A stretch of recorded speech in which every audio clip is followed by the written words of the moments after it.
Hello बच्चों, क्या हाल चाल? सब बढ़िया। तो हम लोग चैप्टर को कंटिन्यू कर रहे थे, है ना। चल रहा था हम लोग का चैप्टर है हेरिडिटी। कुछ यहाँ पे हम लोग टॉपिक कवर किए थे। आज हम लोग उसका आगे जो टॉपिक होगा उसको हम लोग क्या करेंगे, कवर करेंगे। ठीक है। तो हम हेरिडिटी के बारे में बहुत कुछ बता चुके थे। आप लोग प्रीवियस वीडियो में आप लोग रिवर्स करके देख लीजिएगा। और आगे हम लोग कंटिन्यू करते हैं। ठीक है। चलिए आगे का स्लाइड आगे बढ़ाते हैं। तो हम लोग का चैप्टर कहाँ तक चल रहा था? हम लोग क्रोमोजोम्स के बारे में पढ़ चुके थे और डीएनए वगैरह भी हम लोग देख लिए थे। ठीक है। अब आगे का हम लोग का टॉपिक स्टार्ट करते हैं। तो आज हम लोग देखेंगे chromosomes number in a human body cells and a gamete. ठीक है। सबसे पहले अगर हम थोड़ा सा अगर रिवाइज करें या पिछले क्लास का रिकॉल करें, तो सबसे पहले अगर हम लोग देखें तो क्रोमोजोम्स, क्रोमोजोम, है ना, क्रोमोजोम। अब ये क्रोमोजोम क्या था कि हम लोग अगर क्रोमोजोम को किस तरह से डिस्क्राइब किए थे कि अगर एक मेल है एक फीमेल, तो मेल में कितने होते हैं? 23 क्रोमोजोम्स होते हैं। फीमेल में कितने होते हैं? 23 होते हैं। तभी ये दोनों जगह क्या बनेगा? 46 बनेगा। यहां से क्या बनेगा? एक बेबी का फॉर्मेशन, एक एक बेबी का आपका फॉर्मेशन स्टार्ट होगा, है ना। तो नंबर ऑफ क्रोमोजोम्स जो होता है, नंबर ऑफ क्रोमोजोम्स जो होता है वो कितना होता है? 23 पेयर। ये 23 जो होते हैं ये हमेशा पेयर में होते हैं। 23 जो होते हैं ये हमेशा पेयर में होता है। तभी जाके ये 46 पेयर क्या होता है, पूरा का पूरा कंप्लीट होता है यहाँ से। ठीक है। तब उस तरह से बॉडी का ये 46 पेयर्स में पूरा बॉडी का फॉर्मेशन होता है। ठीक है। तो यहां तक हम लोग पूरा का पूरा कवर कर चुके थे। थोड़ा सा आपको अगर यहां से दिखाते हैं, हैप्लॉइड डेप्लॉइड तो जो था हम लोग उसको कंप्लीट कर चुके थे। ठीक है। आज यहाँ पे तो सबसे पहले यहाँ पे एक चीज हम लोग को बता रहे हैं। यहाँ पे क्या है कि chromosomes number in human body cells and a gamete. All cell of a human body are diploid except a gamete. Gamete, sperm cell and egg cell are haploid. देखिए थोड़ा सा हम आपको समझाने का कोशिश करते हैं कि क्या चीज मेल गैमेट फीमेल गैमेट होते क्या है। ठीक है। ध्यान से समझेंगे। देखिए, एक होता है हैप्लॉइड, एक होता है डिप्लॉइड। डिप्लॉइड, अब ये दोनों में डिफरेंस है क्या? हैप्लॉइड जो होते हैं ना, हैप्लॉइड जो होते हैं उसमें क्या होता है? एक सिंगल गैमेट। ठीक है। डिप्लॉइड जो होता है उसमें क्या हो जाएगा? डबल गैमेट जिसको बोलते हैं। ठीक है। मतलब इसमें मेल और फीमेल दोनों होते हैं। ठीक है। अगर अगर हम बोलते हैं, अगर मैं बोलता हूं जैसे अगर एक एक बेबी का अगर फॉर्मेशन होता है, एक बच्चे का, एक बेबी का अगर फॉर्मेशन होता है तो इसमें दो गैमेट का काम होता है। एक आपका होता है मेल का, एक होता है आपका फीमेल का। अब यहां से हम प्रूफ करते हैं कि मेल में जो बताता है कि मेल में जो होता है वो क्या होता है? एक्स और वाई होता है क्रोमोसोम्स। अब फीमेल में जो होता है वो एक्स और एक्स क्रोमोसोम्स होते हैं। ये हम लोगों को पता है। जो मेल में जो क्रोमोसोम्स होते हैं वो क्या होते हैं? एक्स और वाई होते हैं। और फीमेल में जो क्रोमोसोम्स होते हैं वो एक्स और एक्स होते हैं। ठीक है। अब यहां से क्या होता है कि ये एक गैमेट यहां से आएंगे, एक्स, एक गैमेट यहां से आए, एक गैमेट क्या हुआ? यहां से आए, तो ये क्या बन गया? X x. मतलब यहां से जो बेबी जो होगा वो क्या हो जाएगा? गर्ल, यानी लड़की होगी। अब यहां से अगर y आता है, यहां से ये x आता है, तो क्या बन जाएगा? X Y. तो क्या बन जाएगा? यहां से बॉय बन जाएगा। ठीक है। तो ये जो गैमेट, यानी जो आपका ये जो गैमेट जो होता है ना, इसको हम लोग क्या बोलते हैं? हैप्लॉइड बोलते हैं। क्या उसको बोलते हैं? हैप्लॉइड बोलते हैं। ये भी मेरा क्या होता है? हैप्लॉइड होता है, हैप्लॉइड होता है। लेकिन जब इसका जब फॉर्मेशन, जब बेबी का फॉर्मेशन होता है ये, तो क्या बन जाएगा? ये डिप्लॉइड बन जाएगा। ये क्या बन जाएगा? डिप्लॉइड। क्यों डिप्लॉइड बना? क्योंकि एक गैमेट जो होता है वो मेल से आया है और एक गैमेट जो होता है वो फीमेल से आया है। तो डिप्लॉइड मतलब क्या होता है? Double gamete. हैप्लॉइड मतलब क्या होता है? Single gamete. तो मेरा जो स्पर्म है, अगर एक एक मेरा जो स्पर्म है यानी मेल का जो स्पर्म है वो क्या है? एक्स वाई है, मतलब ये हैप्लॉइड है। ये फीमेल का जो है स्पर्म जो वो क्या है? एक्स एक्स है, मतलब ये भी हैप्लॉइड है। जब ये दोनों आपस में जब मिलेंगे तो क्या बन जाएगा? वो डिप्लॉइड बन जाएंगे। तो यहां से बेबी का फॉर्मेशन, तो जो हमारे ह्यूमन बींग्स होते हैं, जो भी एनिमल्स होते हैं, उसका फॉर्मेशन जो होता है वो होता है क्या? डिप्लॉइड होता है। क्या होता है? डिप्लॉइड होता है। हैप्लॉइड कब हो जाएगा? उसका स्पर्म, सिर्फ स्पर्म जो होता है वो क्या होता है? हैप्लॉइड होता है। यहां पे वही चीज लिखा हुआ है कि all cell of a human body are diploid except a gamete. ठीक है। जितने सारे जो ह्यूमन बॉडी का सेल्स होते हैं, ह्यूमन बॉडीज होते हैं, वो क्या होते हैं? वो हैप्लॉइड कंडीशन, डिप्लॉइड कंडीशन में होते हैं। लेकिन उसका जो गैमेट जो होता है, ऑनली गैमेट जो होता है वो क्या होता है? वो क्या होता है? हैप्लॉइड होता है। Gamete, sperm cell and egg cell. Sperm cell मतलब तो आपका हो गया मेल वाला, मेल हो गया, मेल स्पर्म सेल हो गया, और फीमेल जो हो गया वो आपका एग सेल हो गया, एग सेल हो गया, अरे हैप्लॉइड सेल, ठीक है। तो total number of chromosomes human cell क्या हो जाएगा, 46 पेयर, 46 क्रोमोसोम्स हो जाएंगे, है ना। तो यहां से हैप्लॉइड और डिप्लॉइड का कॉन्सेप्ट आपको समझ में आ गया कि हैप्लॉइड जो हो गया आपका सिंगल गैमेट आता है, डिप्लॉइड जो आ गया आपका डबल गैमेट आता है, ठीक है। तो हमारी जो बॉडी यानी ह्यूमन बॉडी का जो सेल, ह्यूमन बॉडी का जो सेल मतलब सेल जो होते हैं, सेल होते हैं वो ह्यूमन या ह्यूमंस एनिमल्स जो भी होते हैं वो क्या होता है, वो आपका डिप्लॉइड कंडीशन में होते हैं, डिप्लॉइड कंडीशन में होते हैं एक्सेप्ट आपका गैमेट, ठीक है, यानी स्पर्म, स्पर्म क्या होगा, वो क्या होगा आपका, वो आपका हैप्लॉइड हो जाएगा, ठीक है। चलिए आगे बढ़ते हैं। अब यहां से हम लोग नेक्स्ट देखते हैं, हाँ ये देखिए, अब यहां से आपको यहां पे दिखाई दे रहा होगा कुछ मियोसिस, माइटोसिस, है ना, ये सब दिखाई दे रहा होगा, फर्टिलाइजेशन, ठीक है। अब एक एक करके मैं सारा आपको एक्सप्लेन करता हूं कि ये सब होते क्या है।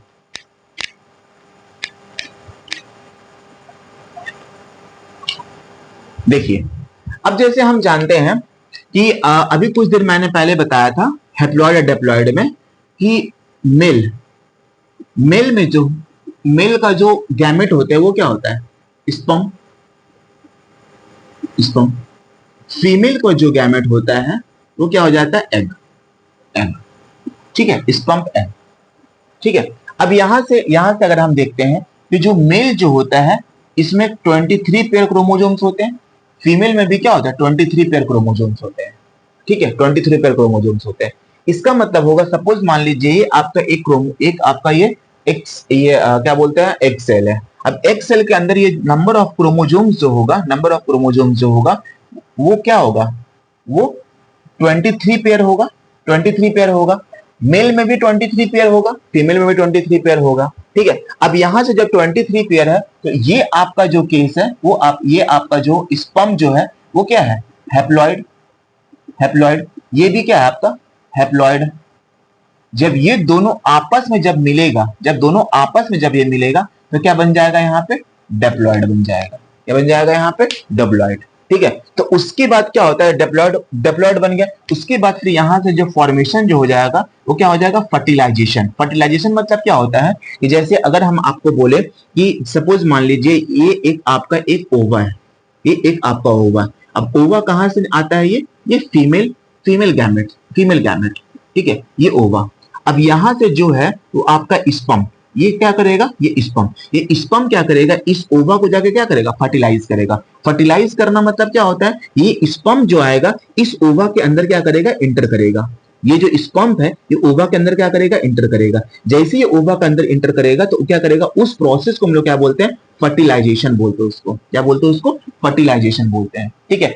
जब फर्टिलाइजेशन जब हो जाता है तब क्या निर्माण होता है, जाइगोट का, जाइगोट का, ठीक है। उसके बाद फिर एम्ब्रायो हो गया, उसके बाद फिर वहां से बेबी का फॉर्मेशन होता है। तो ये आपका पूरा का पूरा एक कॉन्सेप्ट हो गया हैप्लॉइड डिप्लॉइड का, कि हैप्लॉइड जो आता है आपका सिंगल पेरेंट हो गया, डिप्लॉइड जो आपका डबल डबल गैमेट हो गया, ठीक है। हमारा जो ह्यूमन सेल्स जो होते हैं, ह्यूमन सेल्स यानी ह्यूमन बॉडी जो होते हैं वो किसके बने होते हैं, वो डिप्लॉइड कंडीशन के बने होते हैं, ठीक है। और जो हमारे स्पर्म जो होते हैं वो क्या होता है, हैप्लॉइड बने रहते हैं। मैंने आपको प्रूफ करके दिखा दिया कि हैप्लॉइड किस कंडीशन में हम लोग हैप्लॉइड इसको बोलते हैं, ठीक है। अब हम लोग आगे बढ़ते हैं।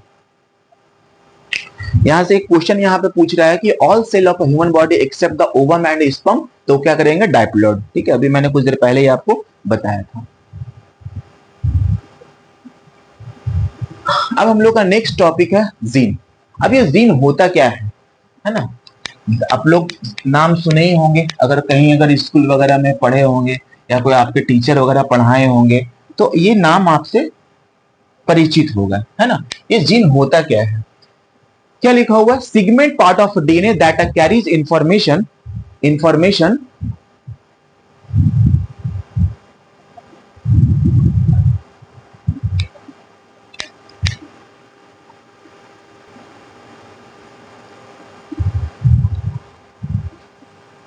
हाँ तो हम लोग कहाँ थे, हम लोग जीन जीन देख रहे थे, है ना, जीन। तो जीन क्या होता है कि segment part of DNA that carries information for a particular characters. थोड़ा सा आपको हम एक्सप्लेन करते हैं, है ना। यहाँ पे एक मीनिंग का बात कर रहा है, particular, particular characters, particular characters, इसका मतलब होता क्या है? ठीक है, हम लोग जानते हैं कि हमारा जो जीन है segment part of a DNA. ठीक है, मतलब हमारा जो जीन जो है ना, जीन जो है एक आपका डीएनए का ही पार्ट है, एक डीएनए का ही पार्ट है ना। इसका काम क्या होता है कि हमारा कुछ हमारे बॉडी में कुछ ना कुछ पर्टिकुलर्स पर्टिकुलर्स कैरेक्टर्स को क्या करता है, कैरी करता है। पर्टिकुलर्स क्या है? अब ये पर्टिकुलर्स क्या बोलते हैं, कैरेक्टर्स क्या होता है? सपोज मान लीजिए कि अगर एक एक मेल है, सपोज मान लीजिए एक मेल है, एक मेल है, ठीक है। अगर एक एक ये इस मेल में कुछ स्पेशल कैरेक्टर्स मतलब कुछ, जो सपोज मान लीजिए कि इसका आई का जो कलर है, आई का जो कलर है वो ब्लैक है, आई का क्या कलर है, ब्लैक है, ठीक है। या सपोज मान लीजिए इसका जो हेयर जो है वो कर्ली है, ठीक है। या सपोज मान लीजिए कि उसका हाइट जो है वो थोड़ा सा छोटा है ना। तो ये कुछ स्पेशल कैरेक्टर्स होते हैं, कुछ particular character, not a special character, this are particular characters. तो इस पर्टिकुलर कैरेक्टर्स को क्या करता है, वो चीज कैरी करता है। अब जब ये मेल से जब ये बेबी जब पैदा होगा, जब यहाँ से इनके बेबी जब होंगे, तो हो सकता है कि उसका भी आई का जो कलर होगा वो क्या होगा, ब्राउन होगा या ब्लैक होगा। अगर इसका ब्लैक है तो इसका भी ब्लैक होगा, अगर ब्राउन है तो ब्राउन भी हो सकता है। या सपोज मान लीजिए इसका हेयर का जो स्टाइल है वो जिस तरह से इनके फादर्स या पेरेंट्स में होंगे, उनके बच्चे में भी क्या होगा, वही चीज दिखाई देंगे। समझ में आया? तो कुछ पर्टिकुलर कैरेक्टर्स का मतलब होता है कि आपका आपका मतलब आई का कलर हो गया, बाल का कलर हो गया, फेस का कलर हो गया, बॉडी का स्ट्रक्चर हो गया, है ना। जितने सारे जो कैरेक्टर्स को डिफाइन करते हैं वो कौन काम करता है, वो जीन काम करता है। ठीक है, अगर हम आपको एक डीएनए बना के दिखाते हैं तो कुछ डीएनए का जो स्ट्रक्चर जो होता है, डीएनए का जो स्ट्रक्चर जो होता है वो कुछ इस तरह से होता है। थोड़ा सा ड्राइंग अच्छा से नहीं हुआ है, एक बार मैं और ट्राई करता हूं। थोड़ा सा ड्राइंग का मेरा पंगा रहता है ना।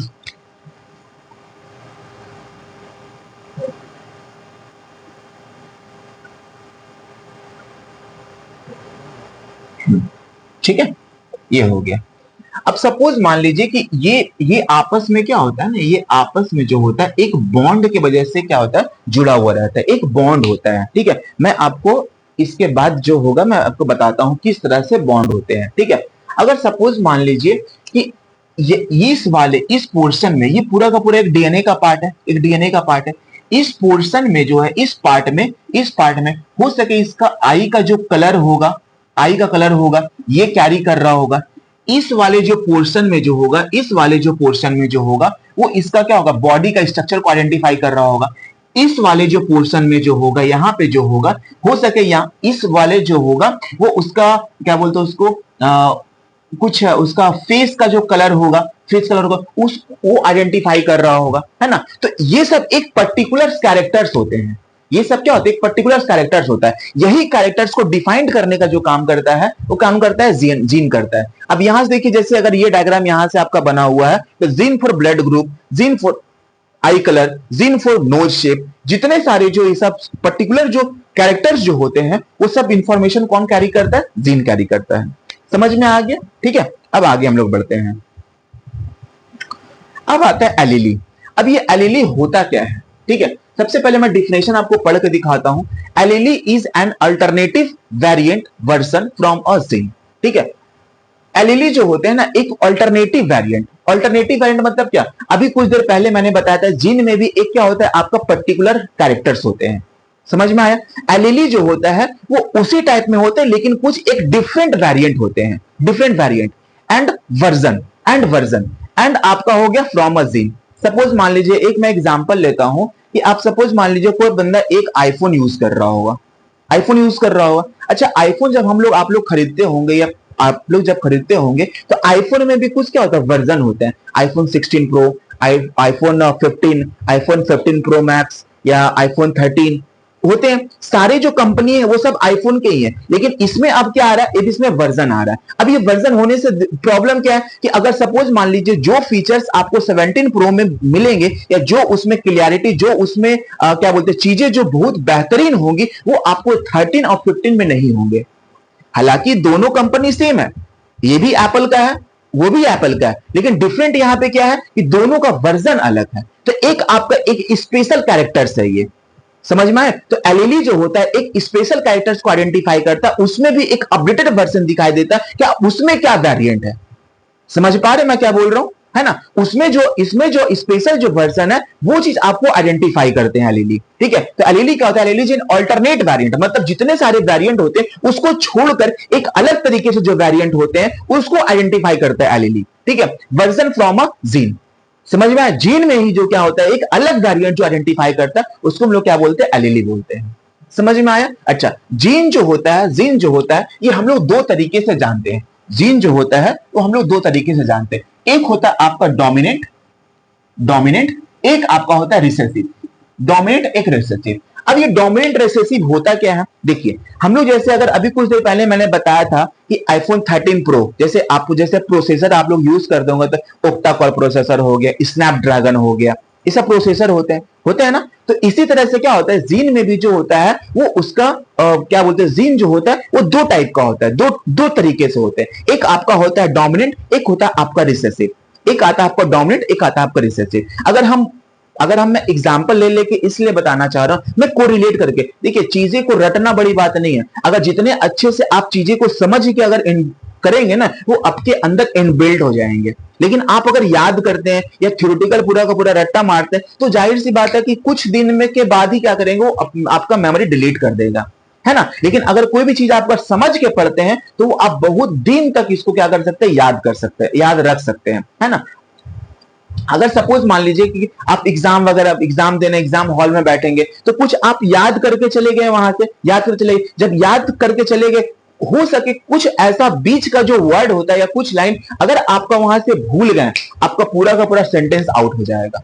लेकिन आप अगर कंसेप्ट पे ध्यान देते हैं ना, कंसेप्ट अगर ध्यान देते हैं तो वो ज्यादा फायदेमंद क्या होगा? उस कंसेप्ट के आधारित पे उसका बेस पर उसका अकॉर्डिंग क्या कर सकते हैं हम उस सम्स का उस सवाल का हम आंसर दे सकते हैं, ठीक है? तो आप लोग क्या करेंगे? चीजें समझने की कोशिश करेंगे, ठीक है? जो भी डाउट वगैरह होगा आप लोग कमेंट कर दिया करेंगे, ठीक है? तो उसको मैं देख के मैं उसको रिजॉल्व कर दिया करूंगा।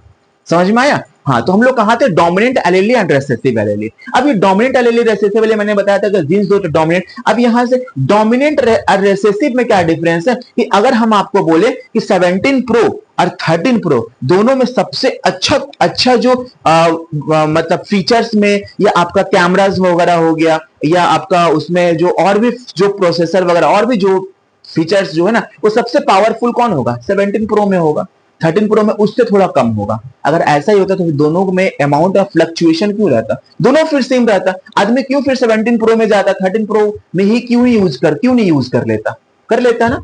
इसलिए दोनों अलग अलग है।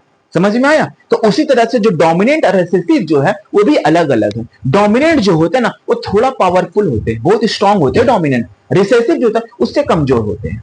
डोमिनेंट जो होते हैं वो थोड़ा पावरफुल होते हैं, मतलब ये जो होता है डोमिनेंट जो होता है वो स्ट्रांग होते हैं। डोमिनेंट जो होता है स्ट्रांग होते हैं और जो रिसेसिव जो होते हैं वो थोड़ा सा वीक होते हैं। वीक मतलब क्या?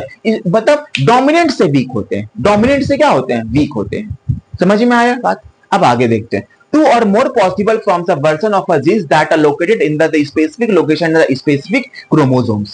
ठीक है? मतलब बोल रहा है कि एक ये जो वेरिएशन आपको दिखेंगे, ये जो आपको वेरिएंट दिखेंगे ना, एक specific function, specific location and specific chromosomes में दिखेंगे। बात आया समझ में? ठीक है? अब हम लोग यहाँ पे थोड़ा सा एग्जांपल देके यहाँ पे हम लोग देखते हैं कि for example for a plant height. ठीक है? अब यहां से थोड़ा सा आप लोग यहाँ पे कॉन्सेप्ट पे ध्यान देंगे, चीज होते क्या। ठीक है? ये चीज आपको कॉन्सेप्ट बिल्कुल याद नहीं करना, पूरा का पूरा समझना है ना? कि किस तरह से यहाँ पे मैं कंप्लीट कर रहा हूं या किस तरह से इसको मैं समझने का कोशिश कर रहा हूं। ठीक है? आप लोग भी ट्राई करेंगे। देखिए अब यहाँ पे क्या होता है ना कि जैसे अगर हम एक एग्जाम्पल देते हैं कि आप लोग खजूर का पेड़ देखे होंगे ना, खजूर का पेड़ वो कितने लंबे होते हैं ना। बरगद का पेड़ या पीपल का पेड़ देखे होंगे ना, वो कितने फैले हुए रहते हैं। तो अब खजूर का पेड़ में ऐसा क्या क्वालिटी है जो इतना लंबा चला जाता है? बरगद का पेड़ या पीपल का पेड़ में क्या ऐसा डिफरेंस है जो इतना का पूरा फैल जाता है? दोनों में कुछ ना कुछ एक स्पेशल कैरेक्टर्स होगा, तभी दोनों को तो एक शेप एंड साइज का आइडेंटिफाई कर रहा है। अगर दोनों अगर सेम होते तो फिर दोनों एक तरीके से बढ़ जाते। बात समझ आ रहा है मैं क्या बोल रहा हूं? ठीक है, अगर दोनों का क्वालिटी अगर सेम होता तो क्या दोनों एक साथ ही काम करता, वो भी फैलता, ये भी फैलता, वो भी बड़ा होता, वो भी बड़ा होता। लेकिन दोनों में क्या अलग अलग अलग कैरेक्टर्स है, वही कैरेक्टर्स को हम क्या करेंगे यहाँ पे समझेंगे। ठीक है, तो फॉर एग्जाम्पल अब प्लांट हाइट, हम लोग प्लांट हाइट को लेते हैं। ठीक है, तो डोमिनेंट एलीली जो होता है, डोमिनेंट एलीली जो होता है, आपका रिसेसिव एलीली जो होता है, तो डोमिनेंट एलीली को हम लोग क्या बोलते हैं, अगर प्लांट का हाइट, अगर हम प्लांट का हाइट में अगर ये कॉन्सेप्ट लगाते हैं, कॉन्सेप्ट लगाते हैं प्लांट का हाइट में या प्लांट में हम लगाते हैं, तो डोमिनेंट मतलब होता है आपका कैपिटल टी और स्मॉल मतलब होता है आपका, सॉरी रिसेसिव मतलब होता है आपका स्मॉल टी। और स्मॉल टी को हम लोग क्या बोलते हैं, ड्रॉप प्लांट। क्या बोलते हैं उसको, ड्रॉप प्लांट। इसको हम लोग क्या बोलते हैं, टॉल प्लांट। क्या बोलते हैं उसको, टॉल प्लांट। आए बात समझ में, मतलब कैपिटल टी, हम ये कॉन्सेप्ट जो डोमिनेंट और रिसेसिव जो है ना, वो हम कहां पे, हम प्लांट का केस में हम क्या कर रहे हैं, अप्लाई कर रहे हैं। अब प्लांट का केस में अप्लाई करके हम इसमें समझने की कोशिश कर रहे हैं कि आखिर ये होता क्या है। बात समझ में आया। ठीक है, अब यहां से डोमिनेंट एलीली में क्या होता है कि आपका कैपिटल टी आएगा जिसमें से टॉल प्लांट बोलेंगे, रिसेसिव एलीली में जिसमें आपका स्मॉल टी आएगा वो आपको हम लोग ड्रॉप प्लांट बोलेंगे। आया समझ में। अगर हम आपका क्या बोलते हैं, फ्लावर का कलर में, ये आपका प्लांट का हाइट में हो गया, अगर आपका फ्लावर का कलर में, फ्लावर का कलर में अगर देखा जाता है तो आपका जो कैपिटल वी और एक आता है आपका कैपिटल वी और एक आता है आपका स्मॉल वी। कैपिटल वी जो होता है वो आपका वायलेट। क्या होता है आपका, वायलेट। ठीक है, और स्मॉल वी जो होता है वो क्या होता है, व्हाइट। मतलब अगर हम बोलेंगे कि ये कैपिटल वी जो हो गया वो आपका डोमिनेंट हो गया और स्मॉल वी हो गया क्या होगा, रिसेसिव हो गया। समझ में। तो अगर डोमिनेंट होगा तो आपका जो प्लांट का जो, सॉरी फ्लावर का जो कलर होगा वो कौन सा कलर होगा, वायलेट कलर होगा। आए समझ में। अगर उसमें से रिसेसिव का क्वालिटी होगा या उसमें रिसेसिव का क्वालिटी होगा उसमें से आपका फ्लावर कलर कौन सा होगा, व्हाइट होगा। बात समझ में आया। ठीक है, अब हम लोग लेते हैं शेप का, सीड का शेप का, है ना। सीड का जो शेप होता है उसका हम लोग लेते हैं। यानी फर्स्ट केस हो गया, सेकेंड केस हो गया, थर्ड केस हो गया। अब थर्ड केस में हम क्या करते हैं कि एक होता है कैपिटल आर, एक होता है स्मॉल आर। कैपिटल आर मतलब होता है कि इसका जो शेप रहेगा वो राउंड शेप का रहेगा और जो क्या स्मॉल रहेगा वो रिंकल शेप का रहेगा। रिंकल मतलब थोड़ा सा इस तरह से रहेगा, और राउंड मतलब पूरा का पूरा राउंड, है ना, राउंड रहेगा। समझ में आया। तो अगर हम लोग सीड को अगर आइडेंटिफाई करते हैं डोमिनेंट और रिसेसिव में, तो अगर डोमिनेंट में अगर कैपिटल आर है तो हम लोग उसको राउंड शेप बोलेंगे, और स्मॉल अगर स्मॉल आर है तो हम लोग बोले रिसेसिव, जिसमें उसका कलर जो, सॉरी सीड का जो साइज जो हो जाएगा वो कौन सा हो जाएगा आपका, रिंकल मतलब पूरा का पूरा राउंड नहीं होगा, वो रिंकल का होगा, रिंकल शेप का मतलब। ठीक है, मतलब इस तरह से होगा। ठीक है, और इसका सीड का कलर, ठीक है, चौथा केस आता है आपका सीड का कलर। अब सीड कलर में क्या होता है कि आपका कैपिटल वाई हो गया, एक आपका स्मॉल वाई हो गया। जब आपका कैपिटल वाई होगा तो आपका सीड का कलर क्या हो जाएगा, येलो हो जाएगा, और आपका स्मॉल वाई रहेगा तो आपका सीड का जो कलर हो जाएगा वो कौन सा हो जाएगा, आपका ग्रीन कलर का हो जाएगा। क्या हो जाएगा, ग्रीन कलर का। आए बात समझ में। तो हम लोग चार केस को लेके हम आइडेंटिफाई किए, एक आपका डोमिनेंट केस में, एक आपका रिसेसिव केस में। तो डोमिनेंट केस में अगर हम प्लांट का हाइट पे देखें तो कैपिटल टी स्मॉल टी, अगर हम लोग फ्लावर का कलर का देखें तो कैपिटल वी स्मॉल वी, अगर हम लोग सीड का शेप का देखें कैपिटल आर स्मॉल आर, अगर हम लोग इसका सीड का कलर को देखें तो क्या देखें, कैपिटल वाई स्मॉल वाई। बोलिए यहां तक पूरा का पूरा क्लियर हुआ। ठीक है, आप लोग चीजें थोड़ा धीरे धीरे आराम से समझने की कोशिश करेंगे। एक बार समझ में नहीं आता वीडियो को थोड़ा सा बैक करेंगे, उसके बाद फिर से क्या करेंगे, उसको कंटिन्यू करेंगे। ठीक है, चीजें समझ, बहुत ज्यादा इसमें कोई रॉकेट साइंस वगैरह नहीं है, ये कंसेप्ट पूरा का पूरा है। मैं आपको पिछले अभी भी बता रहा हूं कि ये चीज आप लोग याद नहीं करेंगे, है ना, ये पूरा का पूरा समझने की कोशिश करेंगे ये चीज होते कैसे है। समझ में आया। चलिए अब हम लोग आगे बढ़ते हैं। देखिए अब यहां से थोड़ा सा हम लोग इसमें डिफरेंसेस देख लेते हैं कि डोमिनेंट एलीली और रिसेसिव एलीली में क्या डिफरेंस होता है। तो dominant allele is a stronger one for the two allele. अभी कुछ देर पहले मैंने बताया कि डोमिनेंट एलीली जो होंगे वो क्या हो जाएगा, स्ट्रॉन्गर एलीली होते हैं वो। ठीक है, रिसेसिव क्या होता है, थोड़ा सा वीकर एलीली होता है। Dominant denoted by a capital letter, जितने सारे जो डोमिनेंट का केस रहेगा, डोमिनेंट केस रहेगा, सब उसका लेटर क्या आएगा, कैपिटल। देख लीजिए यहाँ पे capital T, capital V, capital R, capital Y, सारे कैपिटल है। रिसेसिव में देख लीजिए आप, सारे स्मॉल में आएंगे, small V, small T, small R, small Y, समझ में? क्लास 11 में जाएंगे आप लोग ना वहां पे, तो उसमें से और फीचर्स देखने को मिलेंगे, और वेरिएंट देखने को मिलेंगे। लेकिन क्लास 9 10 में जो है, एक्चुअली तो ये 10 में पढ़ना पड़ता है, 10 में जो है वो इतना तक ही सीमित है। समझ में आया? उसके बाद फिर क्या आता है, होमोजाइगस कंडीशन, हेटेरोजाइगस कंडीशन। यहाँ पे होमोजाइगस, ये मतलब जो डोमिनेंट जो होता है वो दोनों होता है, वो होमोजाइगस कंडीशन भी होता है और हेटेरोजाइगस कंडीशन भी होता है। और रिसेसिव में सिर्फ क्या होता है, होमोजाइगस कंडीशन ही होते हैं।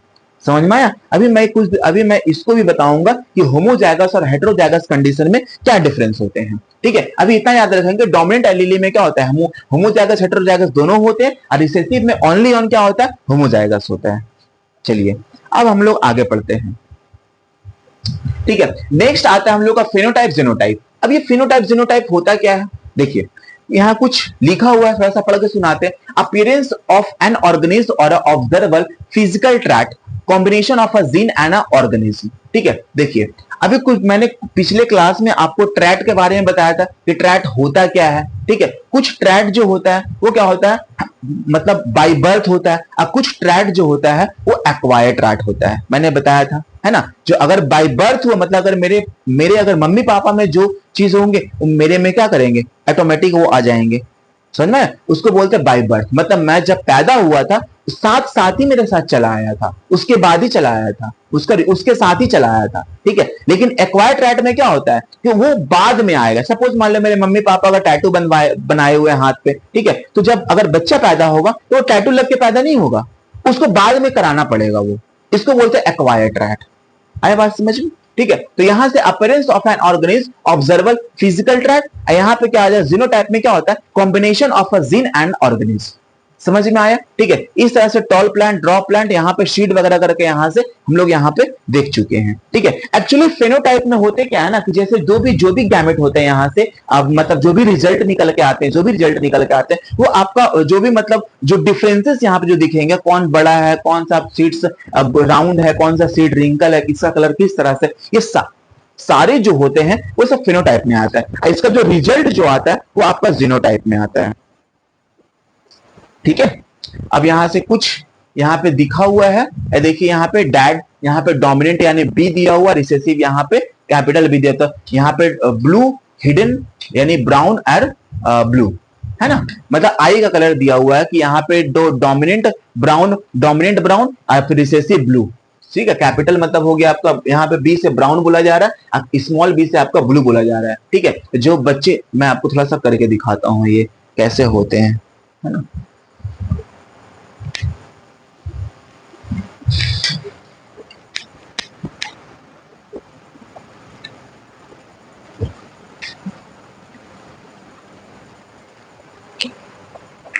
देखिए ये आपका मेल, ये आपका फीमेल। ठीक है, अच्छा मेल में जो है अगर हम मान लेते हैं, तो सब चलिए यहां पे हम मान लेते हैं फादर, ये हो गया फादर मदर। ठीक है, फादर का जो आई का जो कलर है वो ब्राउन यानी कैपिटल बी, मदर का जो कलर है वो स्मॉल भी ले लेते हैं। ठीक है, जिसको हम लोग ब्लू से डिनोट करते हैं, क्या हो गया, ब्लू से डिनोट करते हैं। ठीक है, समझ में आया? तो अब यहां से जो बच्चे जो आएंगे वो क्या आएगा, कैपिटल, मतलब एक फादर वाले भी क्वालिटी आएंगे, एक मदर वाले भी क्वालिटी आएंगे। तो इसका मतलब क्या हुआ, एक कैपिटल एक स्मॉल, एक कैपिटल एक स्मॉल। अभी कुछ देर पहले मैंने बताया एक कैपिटल एक स्मॉल, तो यहां से जो बच्चा जो होगा यानी जो बेबी जो होंगे ना, उसका जो आई का जो कलर होगा वो कौन सा कलर होगा, ब्राउन कलर होगा। अब ये ब्राउन कलर ही क्यों होगा, ब्लू कलर क्यों नहीं होगा? अभी कुछ देर पहले मैंने बताया था कि जो डोमिनेंट होता है बहुत ही पावरफुल होते हैं, वो आपसे बेसी पावरफुल होते हैं वो, है ना। तो डोमिनेंट क्या होता है, पावरफुल। अब बताइए कि सब ये दोनों में सबसे पावरफुल कौन सा है, ये पावरफुल है ना, पावरफुल। जब ये पावरफुल है तो इसका दबदबा भी क्या रहेगा, बना बनाए रखेगा, है ना। तो अगर जब यहां से कैपिटल भी, अरे स्मॉल भी अगर आएगा यहां से, तो क्या आएगा उसका ब्राउन कलर। हो सके किसी भी केस में, अभी कुछ में और भी मैं केसेस वगैरह लूंगा, ठीक है, किसी भी केस में अगर दोनों, अगर स्मॉल भी आ जाता, स्मॉल भी मतलब एक आपका फीमेल मेल का अगर कैरेक्टर्स अगर स्मॉल भी आता, अब फीमेल कैरेक्टर सब अगर स्मॉल बी आता है यहां पर, तो उस केस में जो होता है, उस बच्ची का जो कलर, जो आंख का जो कलर था, वो कौन सा होता है? ब्लू होता है। क्योंकि जाहिर सी बात है कि यहां पे कोई भी डोमिनेंट है नहीं, दोनों यहां पे दोनों रिसेसिव ही है, दोनों रिसेसिव ही है, तो उसका जो रिजल्ट जो आएगा वो क्या है?